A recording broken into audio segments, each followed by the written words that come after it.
Hi Booktube! Today I'm doing my first Booktube video ever, and it's going to be the Booktube Newbie Tag. So let's jump right in. Why did you start this channel? Well, I have embarrassingly been lurking around Booktube for almost 10 years. Almost 10 years, and I have thought about joining Booktube for the vast majority of those, and it just always felt like maybe someday, but not very seriously, because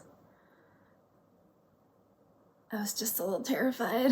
But I don't know, lately I've just been finding so many new booktubers and enjoying watching so much that I don't know, it just got to a point where I feel like I just kind of have to, so here I am. Number 2, what are some fun and unique things you can bring to Booktube? This question feels so much like a job interview question.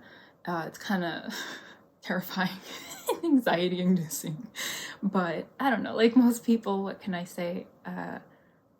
I can bring just myself, my personality and my taste, and if either thing clicks, then let's chat about books.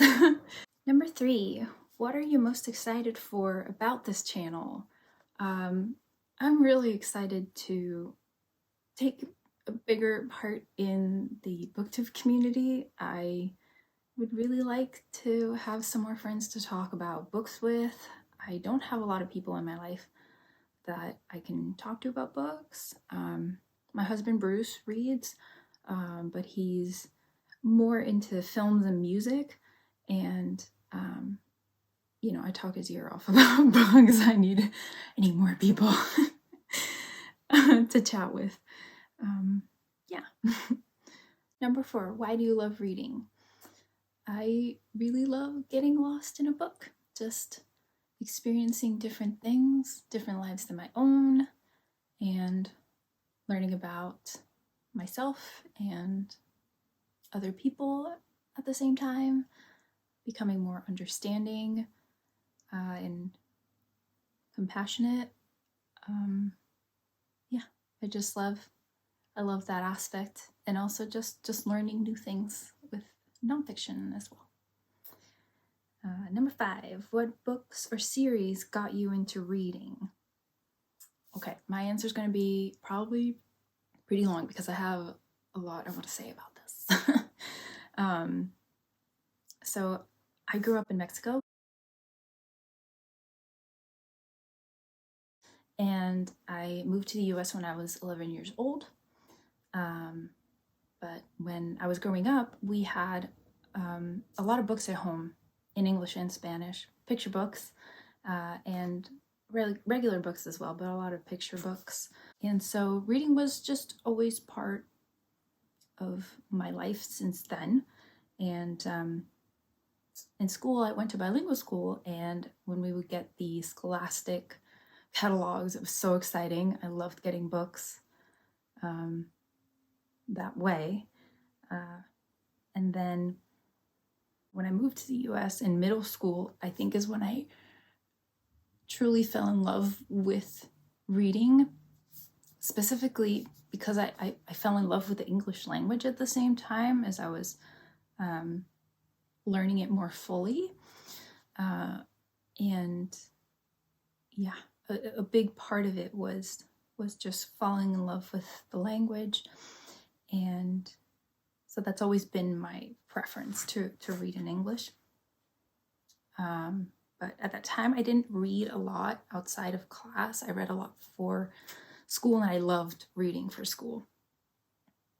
And then in high school, freshman year, I read Twilight. I was really into it. Read the sequels religiously through high school. And it really, I think the series really was the thing that got me to read for pleasure outside of school a lot more. So I credit it with that for sure. But I think probably the most significant thing, so the book that I think really speaks the most to my taste now would be reading Pride and Prejudice around the time that the movie came out in 2005. And I have a funny story related to that because I think it was my cousin lent me and my twin sister her copy, and I was going to read it first. So I tried, but it was hard. It was kind of hard, and I was like, oh. So I put it aside, was kind of ignoring it.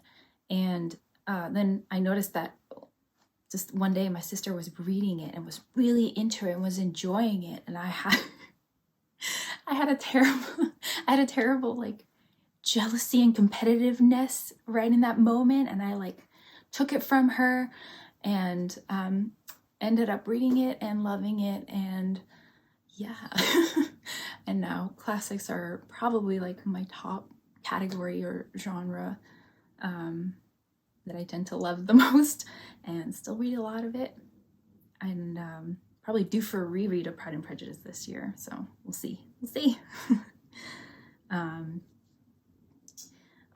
let's see, number 6. What questions would you ask your favorite booktubers? I thought about this and I'm not sure. Can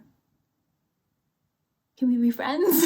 Number 7, what challenges do you think starting a booktube channel will be the hardest to overcome?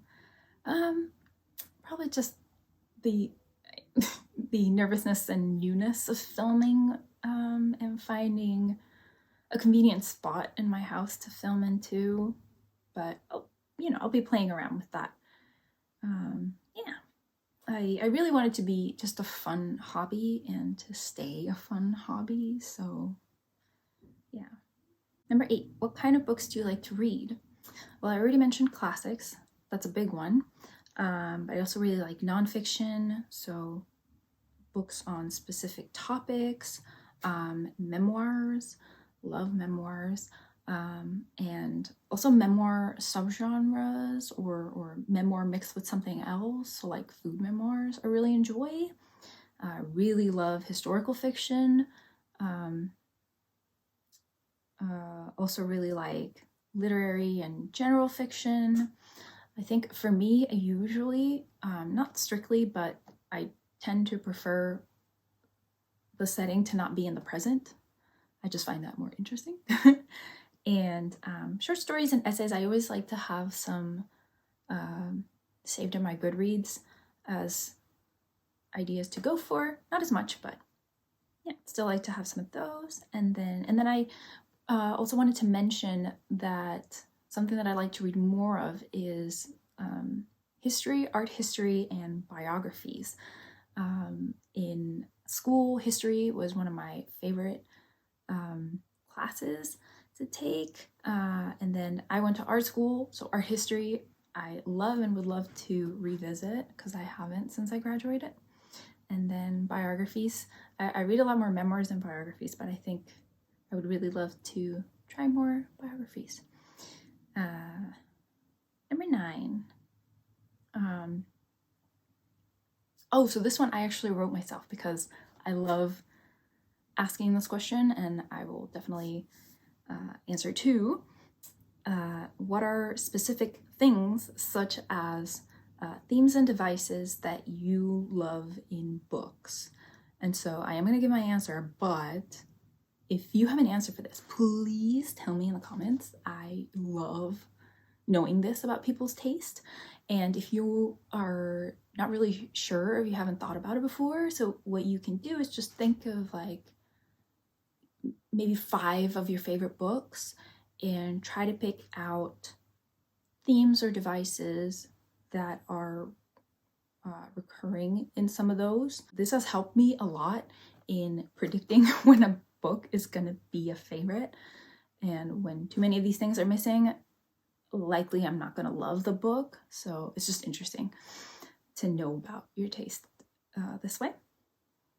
Okay, so the first thing is memory. So when a book is specifically exploring memory or themes of memory, or when it's just something that's used as a device. So when a character has flashbacks or details about their childhood that they recur to, and it adds to your understanding of the character or the story. I love when memory is a part of the equation. Relationships, so when relationships are explored in books, and for romantic relationships, I tend to prefer already established relationships rather than, like in romance, so often it's all about, you know, overcoming difficulties to start a relationship, but I really like the nuances and the nuances of already established relationships I find very fascinating. Parent-child relationships, mother-daughter relationships I love, or with siblings. What else? One thing that is somewhat new to me that I realized I really love is art themes. I'm an artist, so anything related to art in books I'm always excited for. So whether the book is specifically art related, so something like Thunderclap by Laura Cumming, that one is a memoir kind of slash art criticism, so that's specifically about art, or books where the discussion about art adds to the book, but it's not something that someone would point out as being the main theme of the book.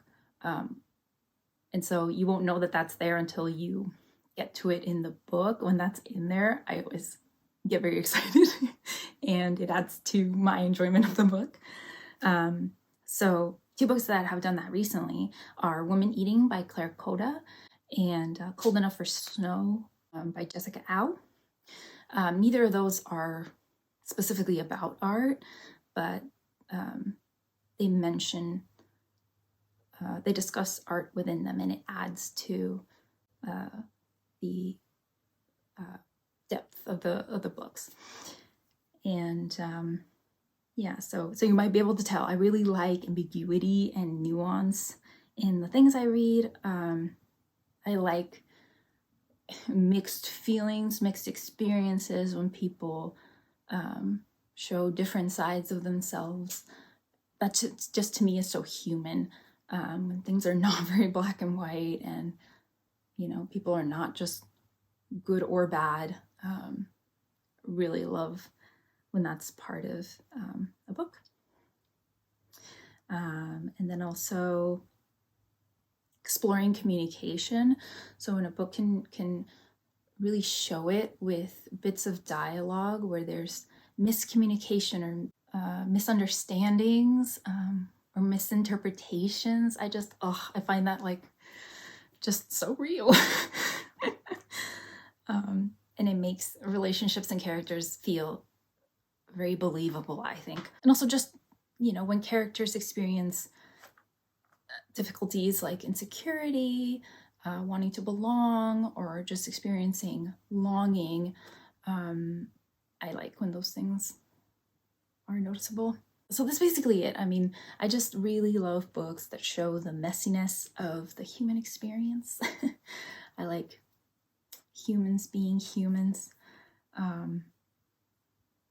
And the last thing is I really prefer moral ambiguity in my books. I feel like a really common trend is for books to kind of come off like they have an agenda, and I just really don't like that. I don't want to be lectured to in books, so I find myself very picky because a lot of times I end up not enjoying a book because it does that. At some point it really turns into a lesson and or pandering, and I just don't like that.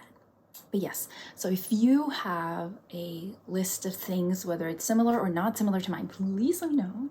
I love learning about people's quirks or things they love in books. So that's gonna be it for me. I will be seeing you around Booktube. Bye!